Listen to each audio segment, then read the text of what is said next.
Episode 78. முதல் குழந்தை அளிக்கிறதுக்காக என்கிட்ட தான் வந்து நின்னான். நானும் நண்பனுக்கு உதவி செய்யணும்னு சொல்லி நான் உதவி செஞ்சேன். இந்த உலகத்தை பார்க்குறதுக்கு முன்னாடி அந்த கருவை நாங்கள் அழிச்சிட்டோம். மறுபடியும் 2வது வாட்டி அவங்க ப்ரெக்னென்ட் ஆனாங்க.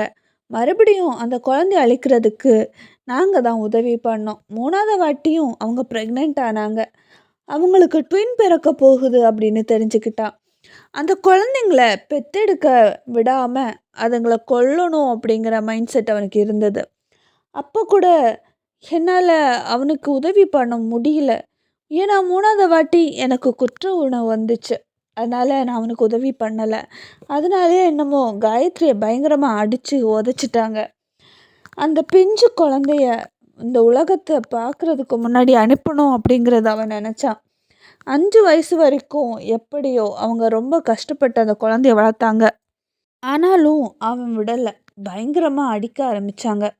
அந்த குழந்தை 5 வயசு இருக்கும்போது பல சித்திரவதைகள் அவங்க அம்மா படுறத பார்த்துட்டு தான் இருந்தது.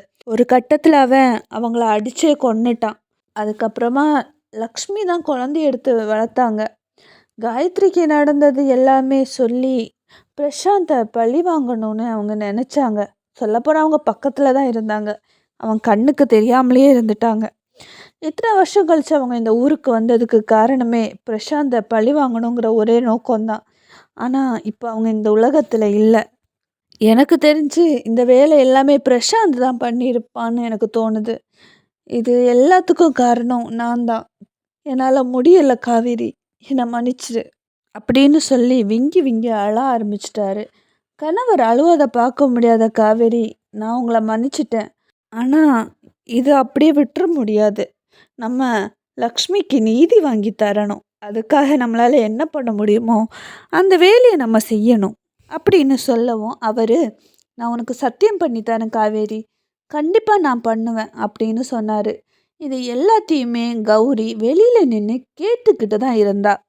மறுபுறம் அந்த மயானம் முழுக்க தேடி தளர்ந்து போய் எல்லாருமே சேர்ந்து ஒரு கல்லறையில் உட்காந்து அப்படியே பேசிக்கிட்டு இருந்தாங்க.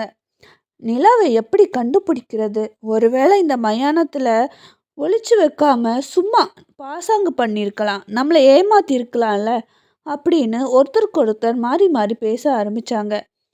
அப்போது ஆஜூன் ஒரு பெருமூச்சு விட்டு, பேச்செல்லாம் தாலாட்டு போல என்னை உறங்க வைக்க நீ இல்லை, தினமும் ஒரு முத்தம் தந்து காலை காஃபி கொடுக்க நீ இல்லை, வழியில் விழும் தூசி தன்னை நகை எடுத்து வைக்க நீ இல்லை, மனதில் எழும் குழப்பம் தன்னில் தீர்க்க நீ இங்கே இல்லை, நான் இங்கே நீயும் அங்கே, இந்த தனிமை நிமிடங்கள் வருஷமானதேனோ,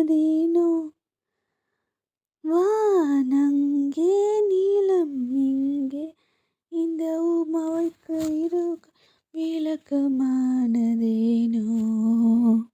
அவன் அந்த பாட்டை பாடி முடித்த உடனேயே ஏதோ ஒரு இடத்துல ஒரு பெட்டியை தட்டுற மாதிரி சத்தம் கேட்டுச்சு. உடனே ஆஜூன் எல்லாரையுமே சைலண்ட்டாக இருக்க சொன்னான். அவன் அந்த சத்தத்தை ரொம்ப கூர்மையாக கவனிக்க ஆரம்பித்தான். அதுக்கப்புறமா, ஜிம்மி, இந்த சவுண்ட் எங்கே வருதுன்னு போய் பாரு அப்படின்னு சொல்ல அந்த டாக் ரொம்ப வேகமாக ஓடி போய் ஒரு இடத்துல நின்றுது. அங்கே ஒரு பெட்டியை அப்போ தான் புதைச்சது மாதிரி இருந்தது. உடனே ஆஜூன் அங்கே தோண்ட ஆரம்பித்தான்.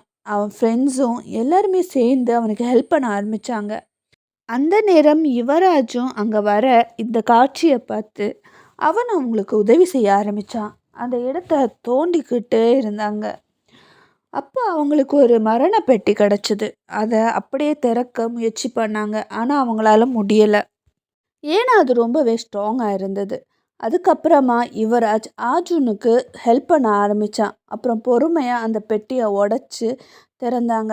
அதில் நிலா ரொம்ப அழகாக ஒரு பார்பி டால் மாதிரி ட்ரெஸ் பண்ணி தலையில் கிரீடமெல்லாம் வச்சு அவள் கை அப்புறம் காலெல்லாம் டேப் போட்டு கட்டி வச்சுருந்தாங்க.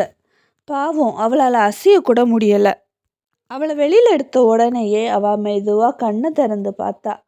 அங்கே ஆர்ஜுனை பார்த்த உடனேயே பாவம் பிள்ளைக்கு அழுக வந்துருச்சு. அவனை கட்டி பிடிச்சி அழ ஆரம்பிச்சிட்டா.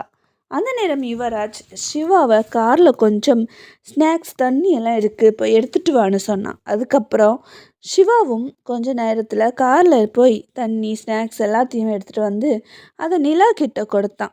அவள் ரொம்பவே பயந்து போய் இருந்ததுனால அதை அவள் வாங்கலை. அதுக்கப்புறமா ஆர்ஜுன் அவளை தூக்கிக்கிட்டு கீழே உட்காந்து கொஞ்ச நேரம் அவளை சமாதானப்படுத்தி விட்டு சாப்பாடை ஊட்டி விட்டான். அவள் கொஞ்சம் கொஞ்சமாக சாப்பிட ஆரம்பித்தா, தண்ணியும் குடித்தா. அப்போ யுவராஜ், பாப்பா எவ்வளோ நேரம் இந்த பெட்டிக்குள்ளே இருந்தான்னு நமக்கு தெரியாது, அதனால் அவளை அப்படியே வச்சுருக்கிறது சரியாக இருக்காது. நம்ம ஹாஸ்பிட்டல் கூட்டிகிட்டு போய் ஒரு சின்ன செக்கப் பண்ணிக்கிட்டு வீட்டுக்கு கூப்பிட்டு போகலாம். சரின்னு சொல்லி ஆர்ஜுன் அவளை தூக்கிக்கிட்டு போகும்போது பின்னாடியிலேருந்து யாரோ ஆர்ஜுனை அடித்தாங்க. ஆர்ஜுன் கீழே விழுந்தான். அதுக்கப்புறமா திரும்பி பார்த்தா அங்கே சில நபர்கள் மாஸ்க் போட்டு நின்றுட்டு இருந்தாங்க. அதை பார்த்த யுவராஜ் ரொம்பவே கோபம் வந்தது. ஆர்ஜுன் அவன் கையில் முறுக்கி அவனை பயங்கரமாக அடிக்க ஆரம்பித்தான். மறுபுறம் பார்வதி ரொம்பவே சோகமாக லக்ஷ்மி அப்புறம் காயத்ரியோட கல்லறைக்கு நடுவில் உட்காந்து ரொம்பவே ஃபீல் பண்ணிகிட்டு இருந்தாங்க. அவங்க பெற்ற 2 பிள்ளைங்களையும் இப்படி கல்லறையில் பார்க்க அவங்களால தாங்க முடியலை. அவங்க அந்த கல்லறையை க்ளீன் பண்ணி மாலை போட்டு கேண்டிலெல்லாம் ஏற்றி வச்சு கல்லறையை அப்படியே பித்து பிடிச்ச மாதிரி பார்த்துட்டே இருந்தாங்க. ரொம்ப சோகமாக இருந்தாங்க. அப்போ அவங்க பின்னாடியிலேருந்து யாரோ அவங்கள கூப்பிட அவங்க திரும்பி பார்த்தாங்க. தன்னை வர பார்த்த உடனே அவங்க ஓடி போய் கட்டி பிடிச்சி கதறி கதறி அழ ஆரம்பித்தாங்க. அப்படியே ராமையாவும் அழ ஆரம்பிச்சிட்டாரு. அவராலையும் அவங்களோட பிள்ளைங்களோட இழப்பை தாங்க முடியலை. இல்லைம்மா, நீ கவலைப்படாதம்மா, எல்லாம் சரியாயிடும், வா நம்ம வீட்டுக்கு போகலாம் அப்படின்னு சொல்லி வீட்டுக்கு கூட்டிகிட்டு போனாங்க. அவங்க 2 பேருமே ரொம்ப மனசு உடைஞ்சு போயிருந்தாங்க. ஆனாலும் அந்த குழந்தைகளுக்காக அவங்க வாழணும் அப்படின்னு சொல்லி அவங்க சமாதானமானாங்க. இதை பார்த்த கல்பனா, நீங்கள் இங்கே தனியாக இருக்கணும்னு அவசியம் இல்லை, எங்கள் வீட்டுக்கு வாங்க, நானும் அப்பா அம்மா இல்லாமல் வளர்ந்தவ தான், நான் உங்களை நல்லா பார்த்துப்பேன் அப்படின்னு சொன்னாங்க. இதை கேட்ட அவங்க 2 பேருக்குமே ரொம்ப சந்தோஷமாக இருந்தது. சொல்லப்போனால் கல்பனா அவங்கள ரொம்பவே நல்லா பார்த்துக்கிட்டாங்க. ஆனால் அடிக்கடி தனியாக வந்து லக்ஷ்மி அப்புறம் காயத்ரியோட நிலைமையை நினச்சி ரொம்பவே கவலைப்படுவாங்க. அவங்க கல்லறை முன்னாடி நின்று அழ ஆரம்பிச்சிடுவாங்க. அதுக்கப்புறமா ராமையா இவங்கள தேடி வந்து சமாதானப்படுத்தி வீட்டுக்கு கூட்டிகிட்டு போவார். இது வழக்கமாக நடந்துக்கிட்டே தான் இருந்தது. மறுபுறம் ஆர்ஜுன் அவங்கள திரும்பி பார்த்து முறைக்க ஆரம்பித்தான். கையை முறுக்கி அடிக்க ஆரம்பித்தான். இதை பார்த்த ஆதவ், பிரதர் நீ இப்போ ஆர்ஜுனாக இருக்கக்கூடாது, இப்போ வேணா மாறிக்கோ அப்படின்னு சொல்லவும் ஆர்ஜுன் அவனை பார்த்து சிரிச்சுக்கிட்டே அவன் தான் கழுத்தில் போட்டிருந்த செயினை ஃப்ரெண்டில் எடுத்து போட்டான். அதில் ஒரு சிங்கத்தோட படம் போட்டு இருந்தது லாக்கெட்டில்.